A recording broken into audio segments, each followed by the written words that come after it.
sometimes when we are in our birth environments that are a little more controlled by other people, or even our actions are controlled by the other people in those environments, it stops that beautiful, natural, flowy process from happening. So above all, the thing I want you to take away from this episode from the very beginning is that you need to have freedom of movement throughout labor, that it is so much more than just putting it on the birth plan and checking this off because I need to be able to, I need to be able to hands and knees and on the toilet and this and that. However somebody's going to look at that, what you really need, what you're really doing is when you put freedom of movement, it's like, I need the ability to listen to my body and move appropriately.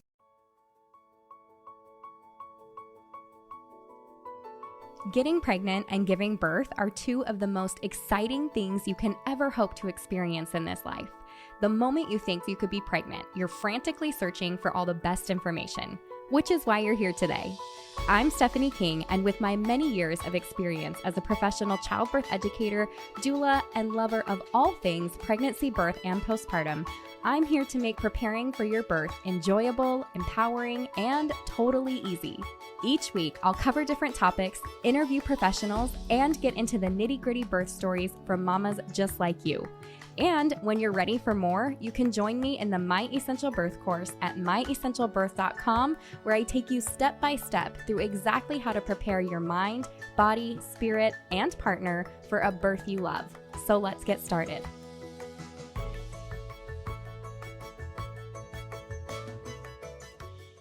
This week's reviewer of the week is Sarah R., 1993, and she says, encouraging and empowering. I listened to every episode of this podcast that was out when I had my first baby in 2022. I'm now halfway through my second pregnancy and really struggling with all the pregnancy symptoms. I'm so sorry, Mama. I started listening to this podcast again recently, and it has been such a pick-me-up to hear Stephanie's positive, but also not sugar-coated view on things, and to be reminded of the beauty and joy that can come with this process if we have the right mindset. This podcast is uplifting and empowering to mamas no matter what number of pregnancy you're on or what stage you're in. Thank you, Sarah, so much for that incredible review. I have to agree. I think that no matter what you're going through in your pregnancy or in life, if you understand the process and you lean into the joy of that process, whether that's pregnancy or life in general, if you have the right mindset, you can go so far, and you'll just be uplifted and encouraged and enlightened. And I think it's just a wonderful place to be. So if you're here and listening, I hope that's what this podcast does for you. Today, we're talking about birthing positions. And I feel like this was, I don't know, it's kind of an interesting topic to cover since I feel like there's so many different directions I could take on it. This isn't just about what are the perfect positions for you, which one should you use, and make sure you staple these next to your bed so that you rotate through all of them during labor.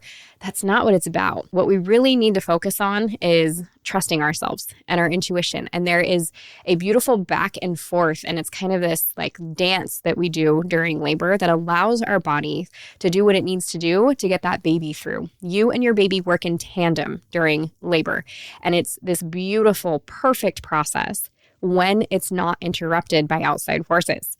So you need to have opportunities to be in whatever position you would like throughout your birth. Have that as something that is at the top of your list, particularly if you are planning on giving birth without an epidural or even prior to your epidural, because the more movement that you can have, and not just movement, but the more you can intuitively follow what your body is telling you to do, and the kinds of movements that feel good all of a sudden are things that you naturally do during labor, because of that feedback that you're getting, the greater chance you're going to have of having more comfort and helping that baby to come down and out and be born. And so as you and your baby are working together, that baby, it's so interesting how birth works. As your contractions are happening, all of your uterine muscle gathers at the top and it pushes down on baby. And your baby is in that head down position. So what it's pushing on, the top of your uterus is pushing on the bottom of your baby's feet. And it's so interesting because if you've ever been with a newborn and you push on their feet and they push back, it's a reflex. And it's because that's what they are doing in your belly to help themselves be born. So your uterus is pushing down on them and they're pushing against it. And they're literally like you guys are working together to like squeeze them, push them down and out. And you'll also have other sensations that come, right? It's not just the like, okay, let's really relax through the contraction, open and all of that. So that when this contraction is happening, things are opening downstairs and you can get baby out. There's also that's like, oh, I feel like I need to like move side to side or do these figure eights, or I need to sway, or I need to moan.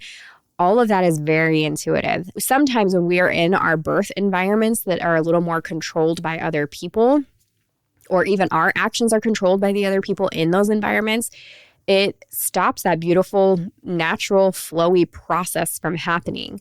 So above all, the thing I want you to take away from this episode from the very beginning is that you need to have freedom of movement throughout labor, that it is so much more than just putting it on the birth plan and checking this off because I need to be able to, I need to be able to hands and knees and on the toilet and this and that. However somebody's going to look at that, what you really need, what you're really doing is when you put freedom of movement, it's like, I need the ability to listen to my body and move appropriately, which, I mean, any animal in labor or any person doing a hard thing, like they need to be able to do that. So it's so silly that we're like, as you're going through this very difficult, challenging, sometimes painful process, let's have you sit very still and don't move too much because the monitors need to tell us what the babies are doing, all of that. It just makes me crazy sometimes. So there is a time and place for monitoring. I'm not going to get into all of that. Don't come at me for saying anything like that, but it is really important that you have the opportunity to move your body as you see fit. So with that, let's dive into today's episode. Now, first things first, and I'm going to start with pushing, which might throw you off, but that's okay. Did you know that you do not have to push on your back or in the supine position, as they call it? Now, I know this is silly, or it might seem silly, but it is so common. So I don't think any mom, if you are picturing yourself during the labor process at all, unless you're thinking of TV shows or things you've seen in the hospital with moms with epidurals, for example, like if you're a labor nurse, I know we have a lot of those that are here, or you're a doula, or, you're someone who attends births. We don't imagine giving birth necessarily like laying flat on our back. That would never even come to our mind, let alone the thing that we would naturally choose to do. Now, to be fair, there are moms who are like, no, I'm exhausted. And by the end, it was some kind of like laid down position. And that's great. That is wonderful. And if that's your spot, then cool. But oftentimes, what moms' bodies are really telling them to do is we're in some sort of squatted position, whether that's laying down or not. But most often, they're in an upright position too, and an upright, some kind of squatted position most of the time. Even for a mom who gives birth standing, she ends up squatting down even just a touch in order to birth that baby most of the time. Hands and knees, whatever, like your legs are, in some kind of squat. So I just want to throw that out here because even if you have freedom of movement on your birth plan and you've talked to your providers and all this stuff, when it gets to the pushing stage, I just want to put this little marker up for you. It is so common that even if you have extremely supportive providers throughout your labor process, that once that doctor or midwife or whoever is called in to actually attend the birth of the baby is now coming out of the vagina, whatever position mom has been even pushing in prior to them getting there, it is so common for them to say, all right, let's flip you over so we can get a light on it so I can see what I'm doing, not what's most comfortable for you or baby or anything like that. It's convenience for the provider. It is 100% convenience for the provider. Otherwise, they would say, okay, just, wherever, whenever, whatever you're feeling. And I can tell you from experience that this happens, that there are providers who are like, you push however you want and I'm here and we'll catch a baby and it's no big deal. And when that happens, it's so weird. It's such, and it shouldn't be, but it's such this you take a big breath and you're like, okay, I don't have to worry about fighting this or how uncomfortable am I going to be or when you're in labor, you just want to be able to focus on what you're feeling and moving through it. But it is really, really common for providers, for the convenience of themselves and the other people working there, to have mom on their back and a bright light down there. Now, out of hospital midwives, that's 99% of the time, that's not going to be the case. Women give birth in all different positions and places and in the water and out of the water and on the bed and squatting next to the bed and, wherever. So I just wanted to throw that in here because, like I said, you can have this awesome, amazing experience all throughout your labor, have all the freedom of movement, and it gets to the end and it's like, and now we need to switch to your back. So if that is the case, or if you're worried about that at all, have a conversation with your provider, not just about freedom of movement, but freedom of pushing position. Like, how do you allow women to push? Is it okay if I'm squatted up against the bed or up on the side of the bed? Does it matter how I give birth? Would you be able to catch a baby in any position? Are you comfortable doing that? And wait to see what they say, because they might not be. And you want to have that conversation prior to, because in the midst of the craziness of the pushing that happens, the last thing you want to have to do is fight for that position. So that is my little soapbox about pushing positions as far as being on your back. So have that conversation with your provider. I'm going to put that right there. I think if you are better informed, then you have an opportunity for better outcomes and honestly a more enjoyable birth experience. So let's talk a little bit about why maybe that supine or back position could not be the best. And like I've said, some women end up kind of in that position, and it's totally fine to do that if that's what feels good. So I don't want you to be one of the women that's like, oh my gosh, I'm on my back and I'm not supposed to be. It's like, if that's what your body's telling you to do, then do it. But if it's not, then don't.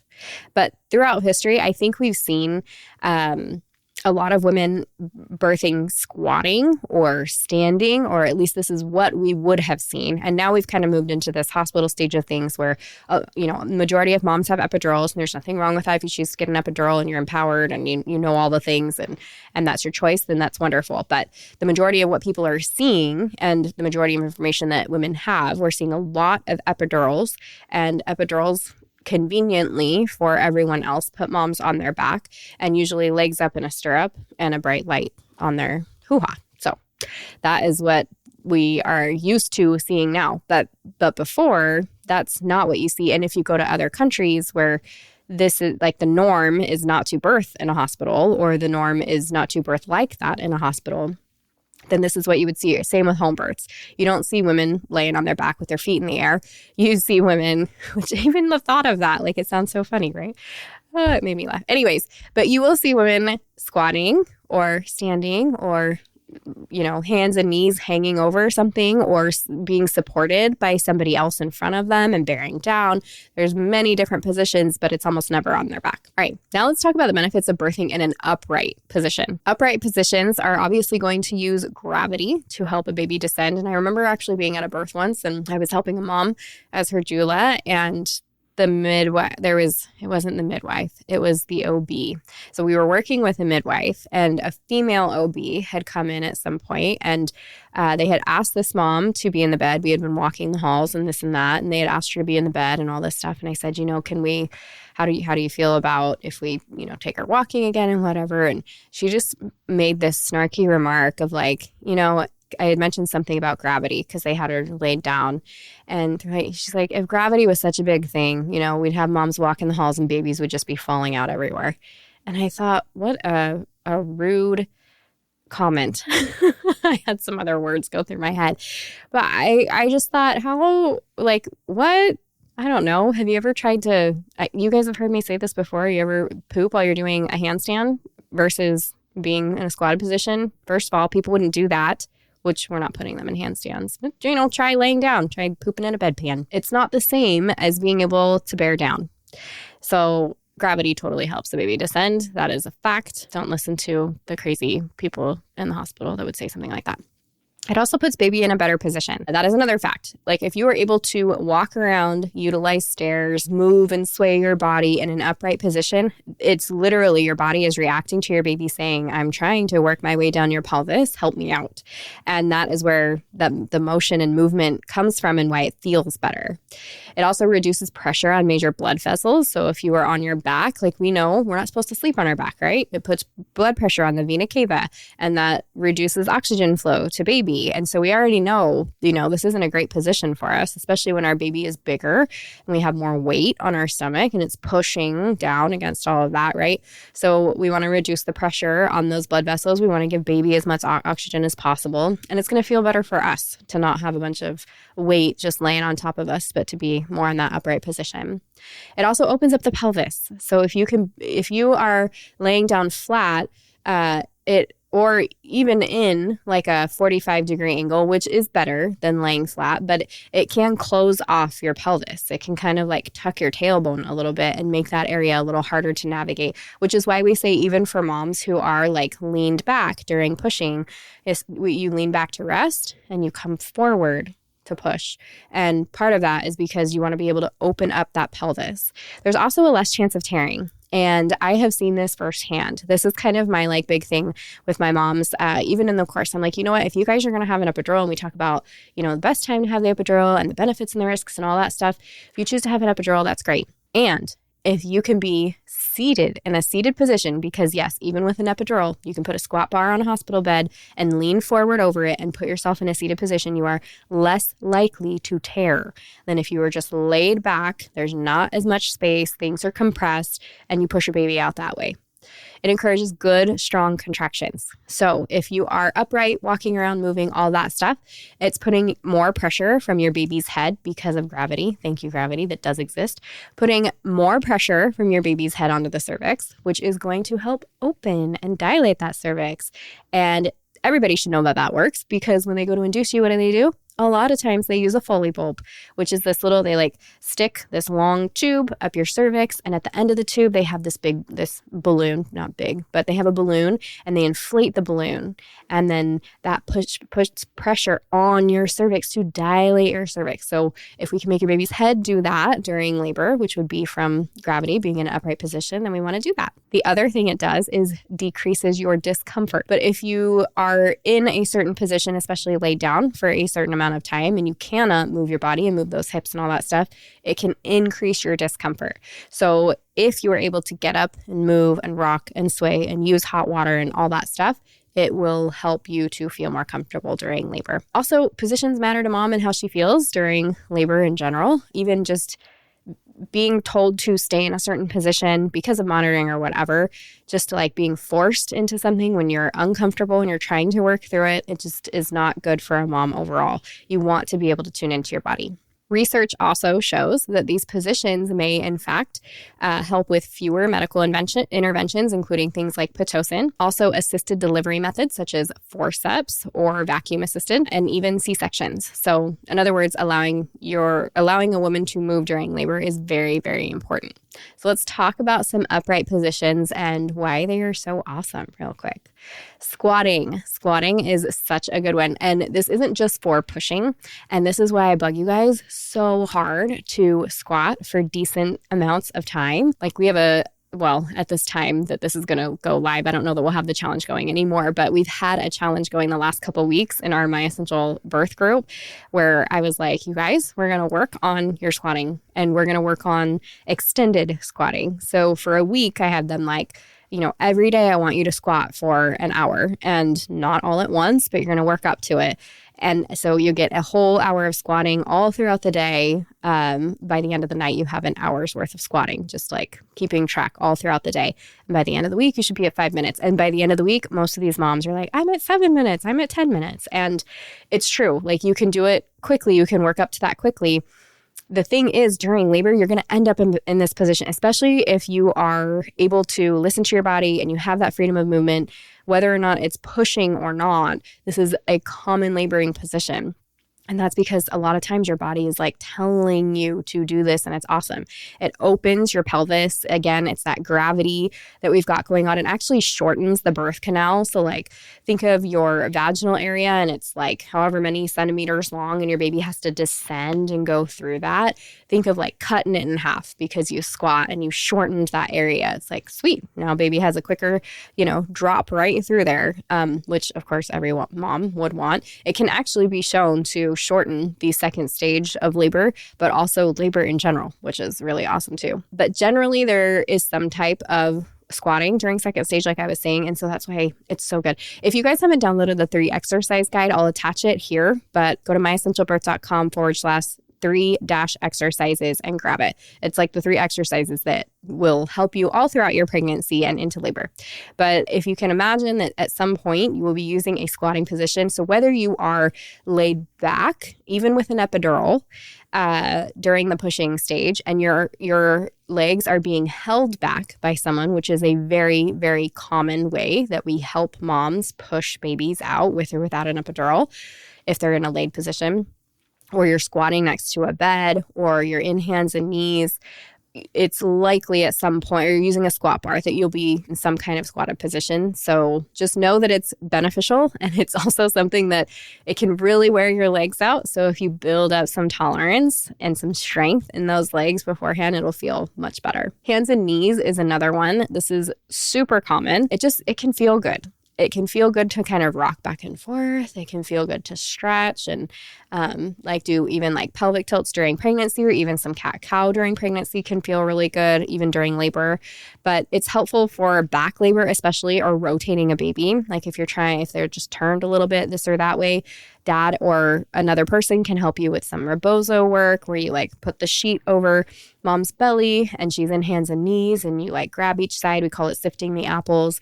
There's some stuff that you can do there. Hands and knees can be really good if you have any kind of back labor or any pain like in the spine or sacrum. It can kind of take that pressure off of the back area. This position is often really comfortable too. Just remember that when you're using hands and knees, it's easy to like, oh, it feels so good, I'm just going to stay here forever. In between contractions, lean back and rest your wrists. Roll your wrists, move them, squeeze them, get your hands off the ground, and make sure that you put some pillows or pads or something under your knees as well. Another way to do it is using like a yoga ball. And that's especially if you're like a mom who has carpal tunnel, for example. You can do the fists on the ground and that can help. But leaning over a bed or a yoga ball, or being on a bed with a yoga ball that you're leaning over, those are all variations of how you can do that. You can also be on the back of a bed, especially like a hospital bed that like leans up a little bit. That's a really common one for moms. Kind of like squatted over the back of the bed, or in hands and knees over the back of the bed is really common too. But this position is really good for helping baby kind of like navigate through the pelvis, and especially if they're not in a great position to like, okay, well, kind of like come up for a second, like nuzzle back down. So really, really good one to use, and super common during labor. Side lying is another one. So this is like my body needs rest, but not, it's not like we get to sleep necessarily during labor, although sometimes we do. But it's a really, really good option for moms who need to take a break, or they're feeling exhausted, or they're trying to get into their zone. This can be early labor or late labor, it doesn't matter. And it can even be during pushing, where a mom is side lying, and then we bring one leg up, the leg that is on top when she is side lying, and then switch sides. You can also use side lying with peanut ball, and this can help open the pelvis nice and wide and help baby to navigate down. But it allows for rest. It's also a really great option for someone who does have an epidural. So again, peanut ball or the stirrups, so that you are rotating left and then rotating right about every 30 minutes. Helps open that pelvis wide and keeps everything moving, as well as keeping your epidural from just being on one side or the other, because it does need to rotate so that it gets both sides nice and numb evenly. You can also do kneeling, and you can kneel with one leg forward, which is more of kind of like a lunge, especially helpful for a posterior baby. So if you happen to know, or if your baby, so when a baby is posterior, most of the time they're leaned a little bit left or leaned a little bit right, even though their back is still to your spine, or their back of their head is to your spine. But if you know which direction they're leaned, then you can kneel with one of your legs and help twist them the rest of the way. It helps encourage them. It kind of like tightens up that area and squeezes them just a touch to where they're like, hey, what are you doing? And then they want to move, which can be really good. It can feel good in general. It won't necessarily turn a baby that's in a good position into a bad position. It just encourages, that posterior baby to kind of make the switch. But it can also help with natural stalls during labor. So if you've heard me talk about natural stalls before, these are stalls with a purpose. I don't even know that I call them a stall. I mean, we do call them stalls because that's what they're going to be called to you, and I want you to recognize them that way. But you don't have to identify a stall as like a bad thing. And that's why we call it a natural stall. It's like this pause with a purpose. So your body is doing all kinds of things inside to like get moving and get going. And occasionally it is helpful to kind of give it a little nudge to get back into the labor process. And if you're looking for something to help with that, then this forward lunge or even putting like a leg up on a chair and leaning forward, that kind of lunge can all help with a natural stall. It also helps to stretch pelvic ligaments and muscles, which can create more room for your baby during the labor process. And in that case, it can also relieve pressure and pain and just help you to feel a little bit more comfortable in general. Standing, swaying, and walking, I'm going to put all together, but all of those like upright things that you can be moving and that kind of stuff is really good. Along with that would be like side stair stepping. If you're able to do that and you have either stairs at your house or they allow you to walk some stairs during labor, you would side step. So you stand and you go right foot up, left foot up, right foot, and you're going sideways up the stairs. You can also just walk the stairs up and down, and that is good too. We also talk about curb walking a lot, so anything that can help kind of move your hips and wiggle baby around can be really helpful. But standing, walking, swaying, all of that allows that baby's head to put pressure on the cervix. So again, this is just going to be really positive space for baby and helpful to be able to move around. It allows mom to move comfortably through labor, which is what we are always aiming for, listening to your body and moving comfortably. Again, it's going to be something that allows that baby to get into a good position, standing, walking, swaying, curb walking, all of these things, all these upright things. And it can actually increase the rate of your contractions and cause them to be a little bit longer. So this is especially common when we've got a mom that we're like, okay, she's teetering. And she's like, I really need to go into labor now. It's like, okay, it's time to go for a walk. We're going to curb walk. We're going to walk with a little bit of speed. If there's any hills, we're going to use those. We're going to get outside. All of that can help increase the rate of contractions, meaning they come closer together and then they are lasting longer, which is the goal. So that can happen during labor. This can be before and you're trying to get labor going. Anytime during labor is really, really great. And also being upright and moving around like that can actually decrease your labor time, which makes sense if you think about the fact that walking is going to increase the rate of your contractions and force them to be a little bit longer and stronger too. The last thing I'm really going to talk about as far as positions go is sitting upright. Yes, you can sit upright and it is so beneficial to you during labor. You can be sitting in the bed, but it does not just have to be the bed. Obviously, you can use a couch or a chair, whatever's comfortable. Just when you're sitting upright, try not, even during pregnancy, this is really, really good for you guys to hear right now. Even during pregnancy, try not to slouch and live in your couch like this or your bed.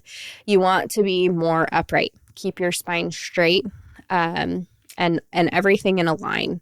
But you can also so even during labor, if you're going to do this, put some pillows behind you, make sure your feet are flat on the floor and your knees are at a 90-degree angle if possible, or put some stuff under your feet if you're short like me, and just kind of, you can use it if you want something a little bit more stiff than like a birth ball. But along with that, you can also use a birth ball, and you can use a birth ball and hang over the bed. That was one of my favorite things. I had the birth ball, and then I had my bed, and I was sitting on it, and I was laying my head with a pillow on my bed, and I was just rocking and swaying, and my eyes were closed, and I was just focusing. I loved my birth ball, and birth balls can be so good for going into labor and during labor. That's whether or not you're doing circles, or you can do figure eights, or just whatever your body is telling you. You can even do some gentle bouncing on the ball. And birth balls are great for postpartum too, because you can take that bouncing as you're nursing your baby and watch TV that way or whatever. So yes, use the birth ball, and any position where you can be upright, listen to your body, and allow your body to do what it needs to do. The last thing I want to talk to you guys about real quick is if you are birthing in a hospital and they have a quote policy that has to do with some kind of monitoring or provider preferences or restrictions in some kind of way. So first of all, you should really be having these questions prior to going into the hospital. So if you haven't talked with your provider about this yet, now's the time to do it. I'm going to, in this episode within the show notes, I'm going to put one of our freebies where it's just a questions to ask your OB and a hospital tour questions. So, or there's all kinds of questions for like midwives, out of hospital midwives, OB, in hospital midwife, all the stuff that you could be looking for. We'll drop all of the question sheets below. But this will give you an opportunity to look over those things and have these conversations with your provider before you go into labor, because you don't want to have to worry about that when you come in to be giving birth. And I know I mentioned that at the beginning, but I think this will help you just be able to look over maybe questions that you didn't realize you needed to ask, which some of them you're like, really? Really? I can't just make a decision on this on my own? And no, if you don't have that conversation with your provider, you might have to fight for some of these things that should seem so normal and natural. So I want to make sure that you have an opportunity to discuss all these things with your provider beforehand. For example, as I mentioned in the beginning, if you have a provider that you're talking to them about pushing and he's like, no, I'm so sorry. We just having moms on their back is really the best position for mom and baby because it gives us the best view and the safest opportunity to get baby out. Something like that, which seems like, oh, that's in your best interest and you should totally go with that. Might not be everybody's answer, and you might have a different opinion on how you would like to do that, and that is totally okay. But just know that you do have an option, you do have a say, and you can birth in any position that you would like. You just might have to fight for it a little bit, and preferably we don't want you to have to do that. So that's why we have the conversation with the provider ahead of time. Like I mentioned, if you haven't, you guys go download those 3 exercises. The squat is wonderful, but we also have the forward leaning inversion and the pelvic tilts. And it goes through exactly how to do them and why, what it's lengthening, what it's strengthening, and every single exercise and how we do it in there is all for mom's comfort and baby's position. So everything that we do is to help mom and baby be totally ready to be in the best possible position and comfort for labor and birth.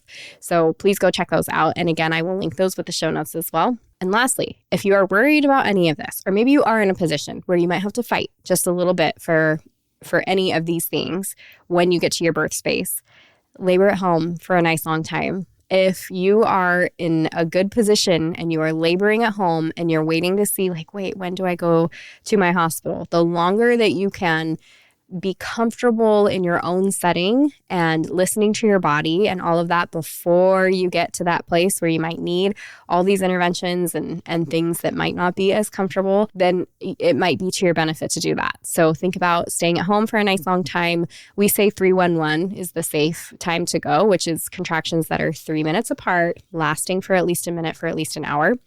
But you know yourself best. There is more that goes along with that. So how are you feeling? Are you able to talk through them, walk through them? How comfortable are you? How far away is your hospital? All that kind of stuff. But you may also consider trying a home birth or a birth center, or if nothing else, interviewing an out-of-hospital midwife, which I highly recommend.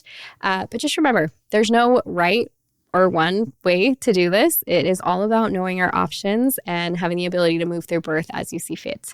And with that, I will see you guys next week. If you loved what you heard today, the very best way to support this podcast and help other moms to find it is to leave a quick review. I read one at the beginning of the episodes, and I would love for yours to be next. And if you're ready for even more pregnancy, birth, and postpartum goodness, come join me in the My Essential Birth course at myessentialbirth.com, where I will hold your hand and walk you through pregnancy and birth step by step so you're totally prepared for a birth you'll love. See you next week.